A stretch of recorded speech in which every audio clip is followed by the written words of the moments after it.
تيمية أعلم من التابعين وأتباع التابعين، وأعلم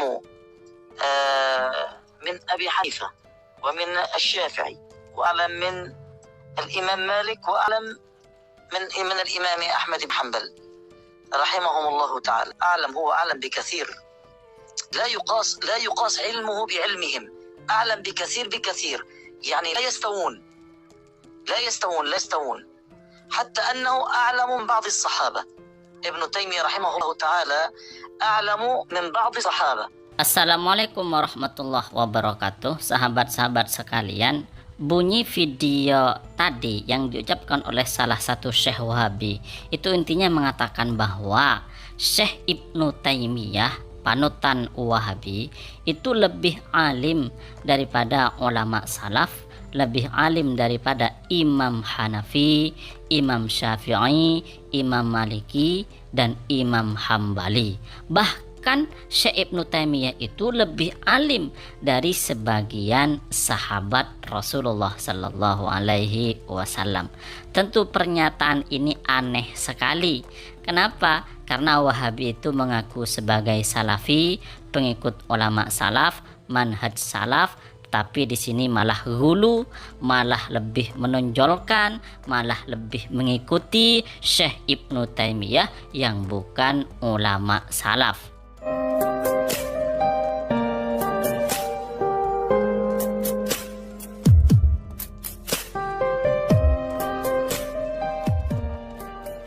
Perkataan yang dikatakan oleh Syekh Wahabi ini namanya Fawwas. Kami tulis, kami tampilkan sebagaimana berikut. Ucapannya adalah Ibnu Taimiyah a'lamu minat tabi'in. Ibnu Taimiyah lebih tahu, lebih alim daripada tabi'in, wa min atba'it tabi'in, dan dari pengikutnya tabi'in, wa a'lam min Abi Hanifah, dan lebih tahu daripada Abu Hanifah, wa a'lam min Syafi'i, dan lebih tahu daripada Imam Syafi'i, wa a'lam minal Imam Malik, dan lebih tahu daripada Imam Malik, wa a'lam minal Imam Ahmad, dan lebih tahu daripada Imam Ahmad. A'lam huwa a'lam bikatsir, bahwa Ibnu Taimiyah itu jauh lebih alim daripada mereka semua. La yuqasu ilmuhu bi ilmihim, keilmuan Ibnu Taimiyah gak bisa disamakan dengan ilmunya ulama salaf, ilmunya tabi'in, ilmunya Imam Syafi'i. A'lam bikatsir, lebih alim, jauh sekali lebih banyak alimnya, begitu ya. Yakni la yastawun,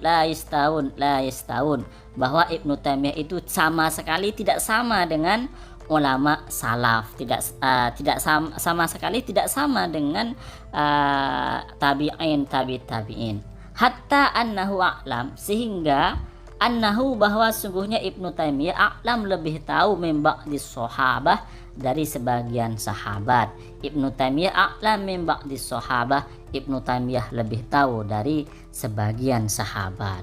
Luar biasa pernyataan salah satu Syekh Wahabi ini, terlalu hulu kepada Ibnu Taimiyah sehingga dia mengunggulkan Ibnu Taimiyah daripada ulama salaf, mengunggulkan Ibnu Taimiyah daripada tabi'ut tabi'in dan tabi'in, bahkan lebih mengunggulkan Ibnu Taimiyah daripada sahabat. Luar biasa Wahabi.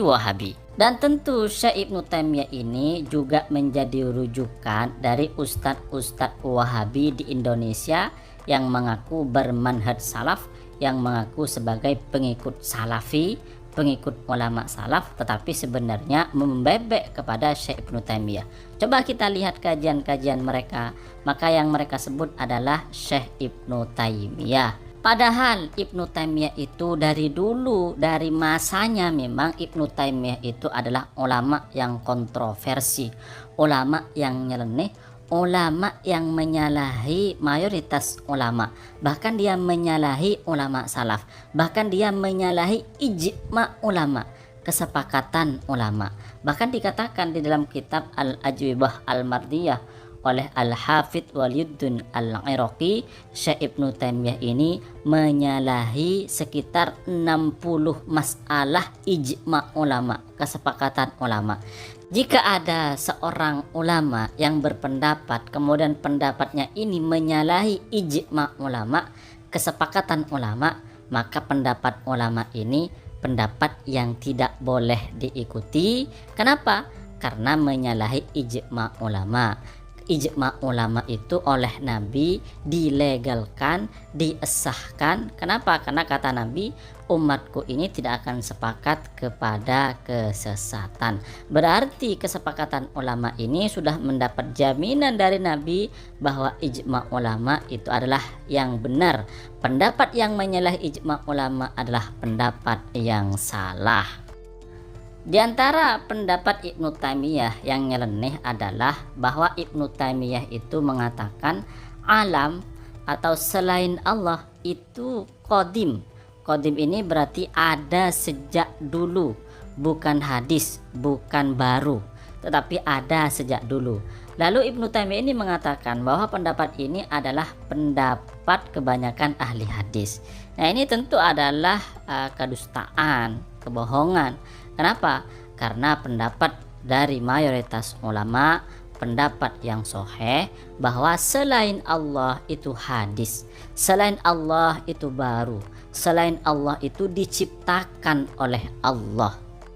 Kemudian pendapat Ibnu Taimiyah yang menyalahi pendapat Ahlus Sunnah wal Jamaah, yang menyalahi pendapat atau akidah Ahlus Sunnah wal Jamaah, bahwa Syekh Ibnu Taimiyah mengatakan tidak ada larangan mengatakan Tuhan itu jisim atau jasad atau fisik. Tentu ini adalah bertentangan dengan akidah ulama salaf, bertentangan dengan akidah Ahlus Sunnah wal Jamaah.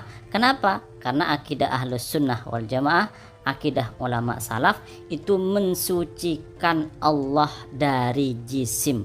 Allah Subhanahu wa taala muhal, tidak mungkin memiliki badan yang seperti badan manusia berbentuk jisim, berbentuk fisik.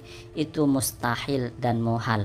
Allah Ta'ala maha suci dari bersifat seperti makhluk.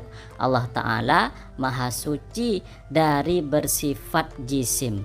Nah, memang dulu itu ada aliran yang mengatakan bahwa Allah Ta'ala itu memiliki badan, memiliki tangan, memiliki mata dan seterusnya. Nah, ini firqah ini, golongan ini itu disebut sebagai mujassimah, dan mujassimah ini disebut firqah atau golongan yang sesat. Syekh Ibnu Taimiyah juga berpendapat bahwa Allah Ta'ala itu ada di atas arsy dengan sebenar-benarnya, dengan makna zahir, dengan makna hakiki, yang artinya secara kasat mata, andaikan bisa dilihat, itu Allah memang benar-benar itu ada di atas arsy, ya. Tentu pendapat ini juga bertentangan dengan pendapat ulama salaf, dengan akidah ulama salaf. Misalnya Al-Imam At-Tabari, salah satu ulama salaf, mengatakan bahwa yang dimaksud Allah istawa di atas arsy, berada di atas arsy, itu maksudnya adalah Allah Ta'ala ada di atas dalam derajatnya. Allah maha mulia dalam derajatnya.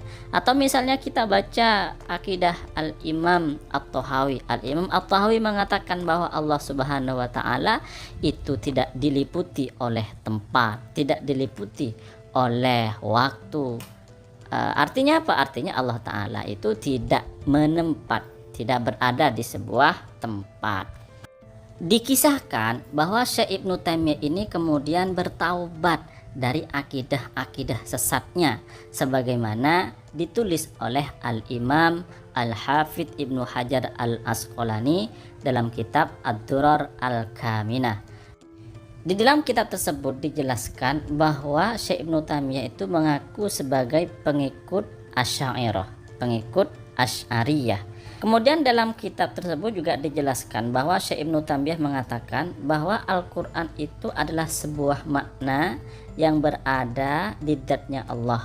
Hal itu adalah merupakan sifat dari sifat dzatnya Allah yang qadim, bukan makhluk dan tidak bersuara dan tidak berhuruf. Tidak seperti yang dikatakan oleh Wahabi bahwa kalam Allah itu bersuara dan berhuruf sebagaimana perkataannya makhluk. Syekh Ibnu Taimiyah dijelaskan juga, Syekh Ibnu Taimiyah itu berpendapat bahwa Allah Ta'ala itu istawa di atas aras, itu maksudnya adalah bukan istawa dengan makna zahir, dengan makna hakiki, tetapi Syekh Ibnu Taimiyah itu mengaku tidak tahu hakikatnya. Yang tahu adalah hanya Allah Subhanahu wa Ta'ala, dengan artian bahwa Syekh Ibnu Taimiyah bertafwid atau menggunakan metode tafwid di dalam masalah istawa ini. Apakah Ibnu Taimiyah benar-benar bertaubat? Wallahu a'lam. Yang jelas pengikut Wahabi tidak terima kalau Syekh Ibnu Taimiyah itu dikatakan bertaubat dan berakidah seperti akidah ulama Asy'ariyah.